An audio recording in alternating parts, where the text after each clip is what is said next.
Welcome to a new edition of the Famous Interviews with Joe Dimino. On this episode, we talk with Trinidad-based author, yoga teacher, and social entrepreneur Troy Hadeed. He was born in Trinidad to a father of Middle Eastern descent and a mother of Irish ancestry. He was 7 years the youngest of three brothers in a Catholic home, and in many ways benefited from the path of his brothers that cleared the way for him. At 14 years old, he was sent to detention where a teacher gave him a text on yoga to read. That would change his life forever and lead him to some wonderful paths. Enjoy this interview. Pleasure to meet you.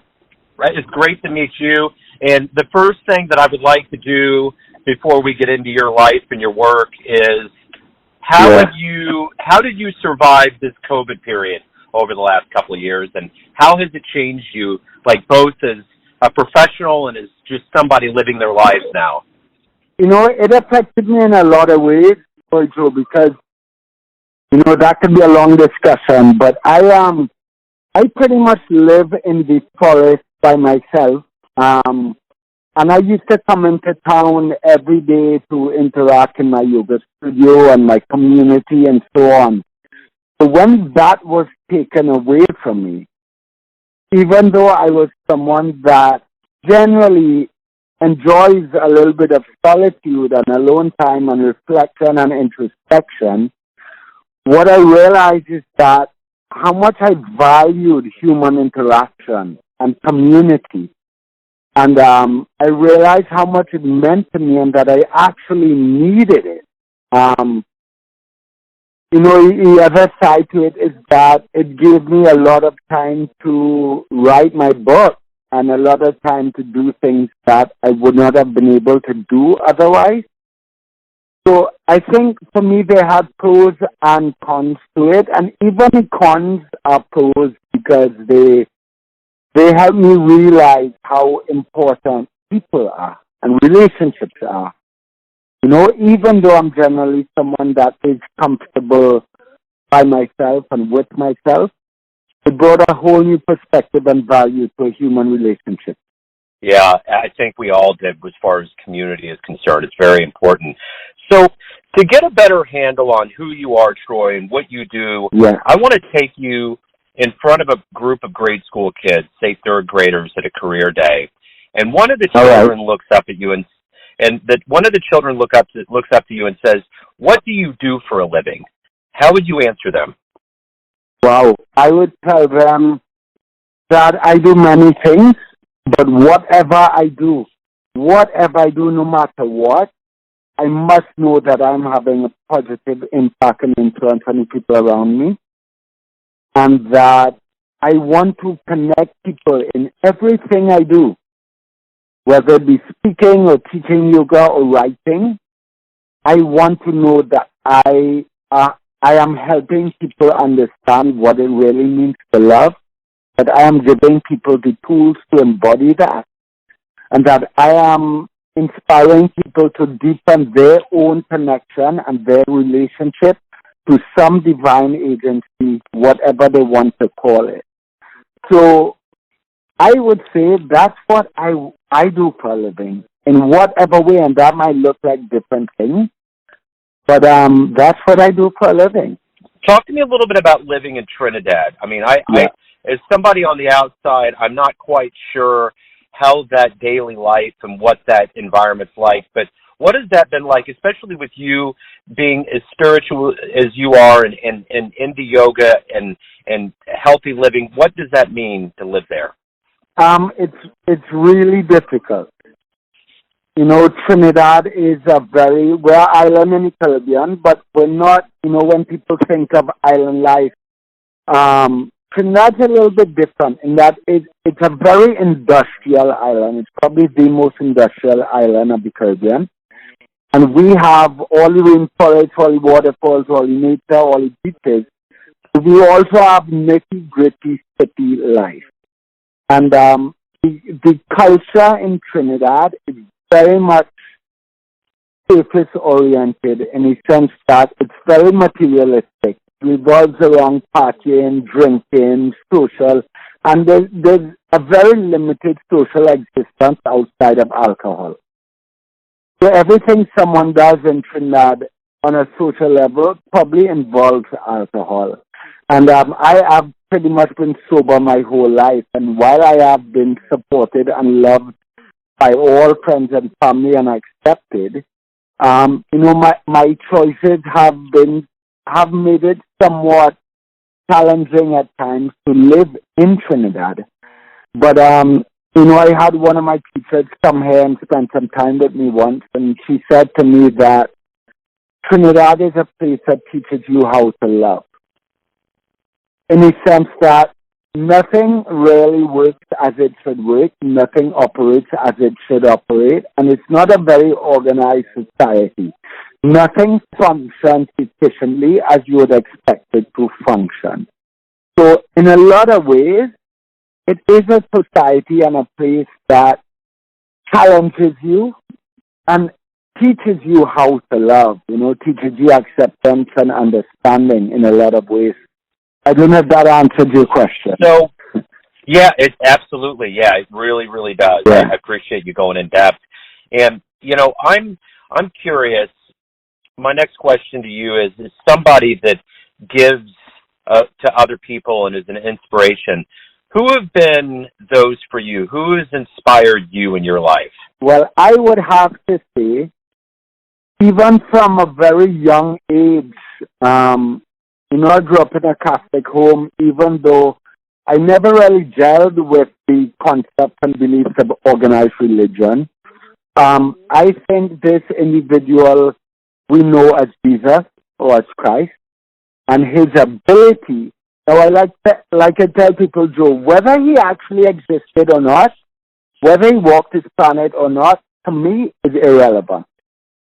But his teachings and his ability to embody love beyond his own identity and his teachings of loving others, regardless of who they were or what they did, that to me has always been an inspiration.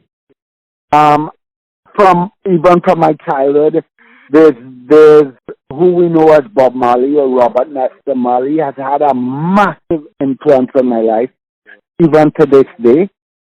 And, I have two yoga teachers that come to mind, and one of them is a teacher called Sean Korn, and she's right now based out in LA, in California.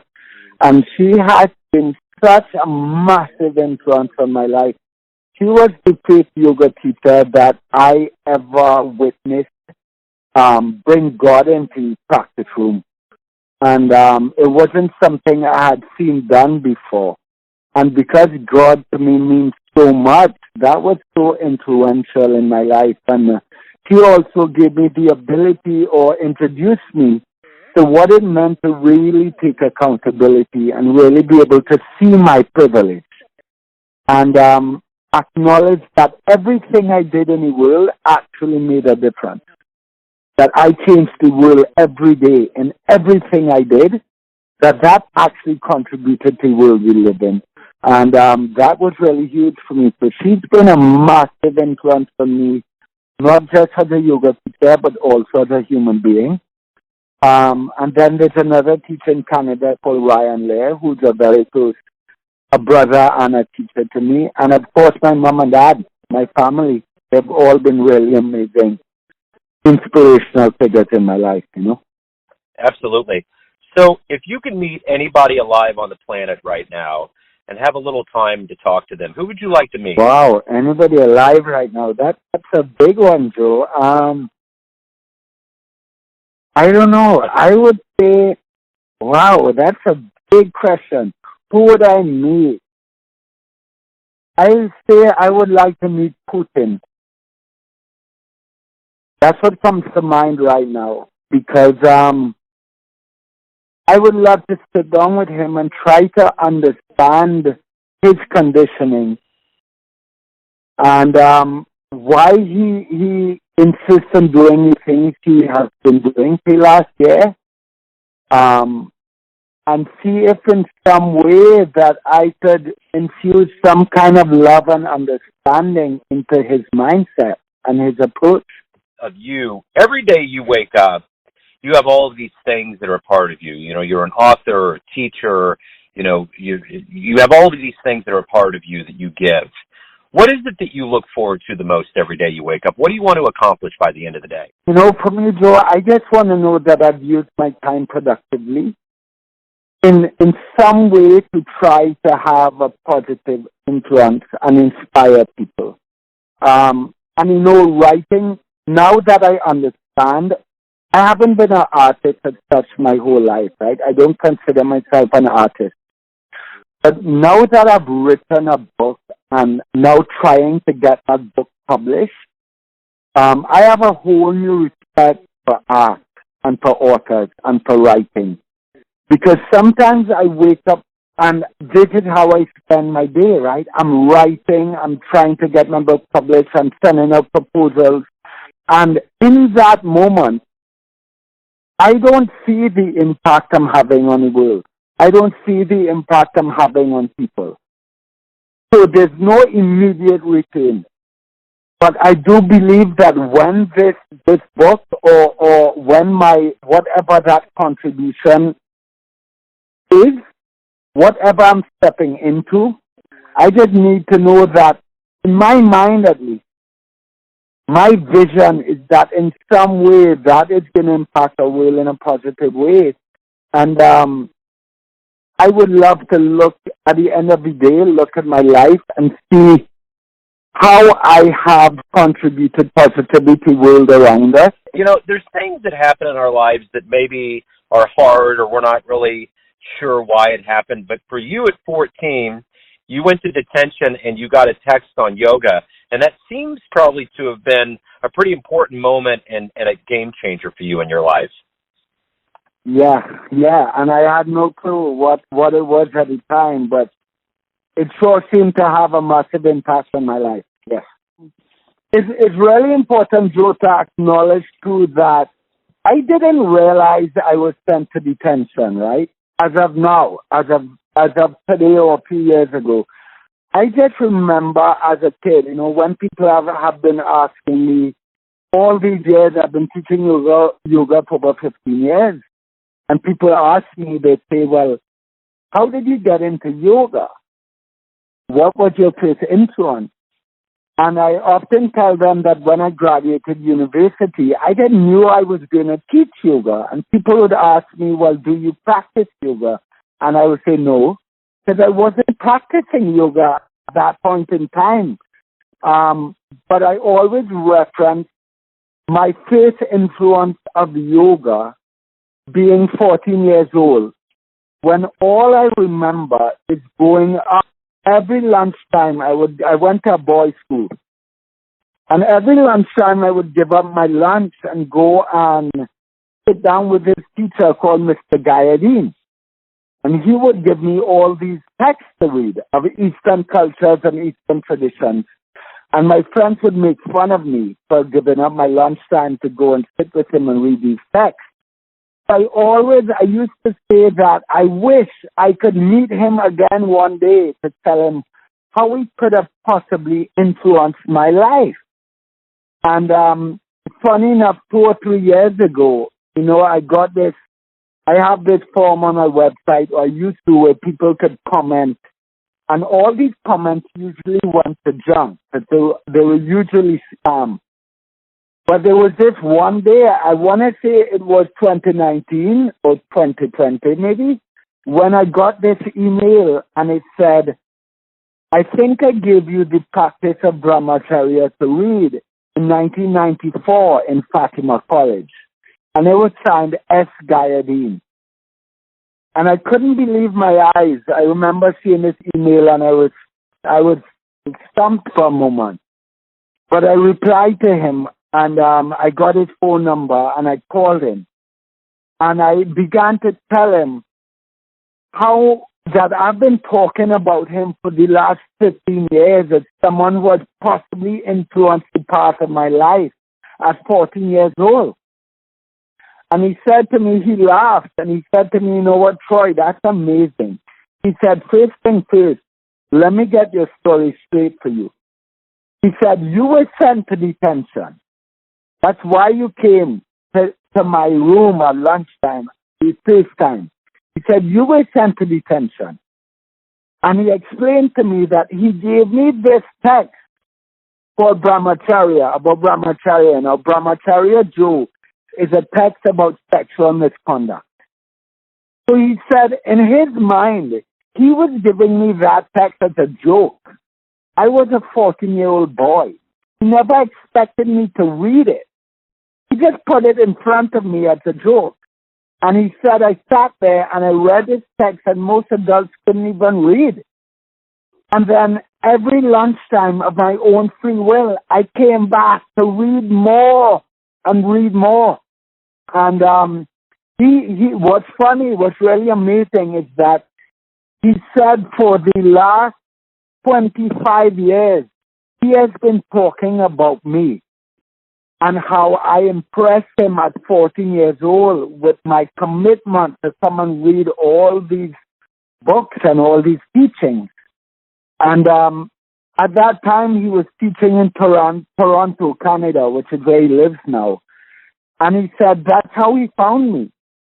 He was telling his class about this kid, Troy Hadeed, at 14 years old, and they Googled me. And they said, do you know he now teaches yoga and travels the world teaching yoga and owns a yoga studio? And he said that he was absolutely stunned. He almost fell off his chair because we have had no contact since 1994, up until 3 years ago. And he says, what synchronicity is that? That you have been talking about me as someone who has influenced their life potentially, and I have been talking about you as somebody who impressed me with their reading of these texts and scriptures at 14 years old.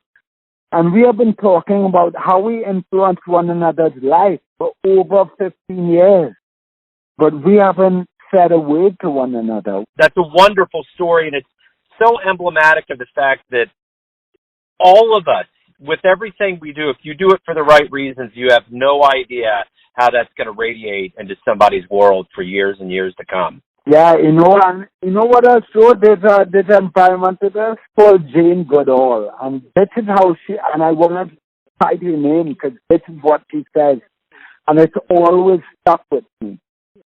She said that we should not be asking a question, can we change the world? That's a wrong question to ask. The question we need to be asking is how are we changing the world? Because everything we do in every moment, the world actually changes the world and impacts someone's life. We just need to bring more awareness to how we are changing the world and the impact we are having. And at 14 years old, Mr. Guyadine potentially altered the course of my life. So let me ask you this. Everyone has a perception of who you are, your family, your friends, your clients, but ultimately you live your life. What's your perception of you? Who do you think you are? Man, Joe, you have some good questions. Good questions. Thank you. Who I am, Joe, is just someone who's committed to trying to be a better human being every day. And I don't think I'll ever have it figured out. And I know I screw up sometimes. We're human. That is part of our humanness. And I believe we've all been placed into human experience to remember what it is to love. And I just try to see God in all aspects of the human experience. I try to see God in every human being. Even the aspects of a world that appear to be really dark, I think God lives there as well. And I just try to be a better human being every day. And sometimes I'm not. Sometimes, like everyone else, I screw up and I make mistakes. But I think I'm someone who is continuously looking at my life every day to see where I screwed up and take accountability for where I screwed up and where I could have done better. And that's who I am, somebody who's just really committed to trying to be a better human being every single day. I love that answer. Troy, let me ask you this. If anybody wants to know more about you and what you do, anything related to your life, where's the best place on the web for them to go? People can find me at Instagram and Troy Hadeed, and they can just visit troyhadeed.com. That's my website. And they can reach out with any questions. Wonderful. Troy, hey, this has been a joy, man. Thank you for opening up. Thank you for doing what you do in the world. I can tell how fierce and good you are at living. So thank you for opening up. Good luck with everything, sir. Beautiful. You too, Joe. Thank you for having me. Thanks for tuning in to another famous interview with Joe Dimino, where we cover the world of art, literature, business, spirituality, and music from around the globe. If you want to hear more interviews, visit the Famous Interviews with Joe Dimino channel on YouTube. Thanks again for listening, and until next time.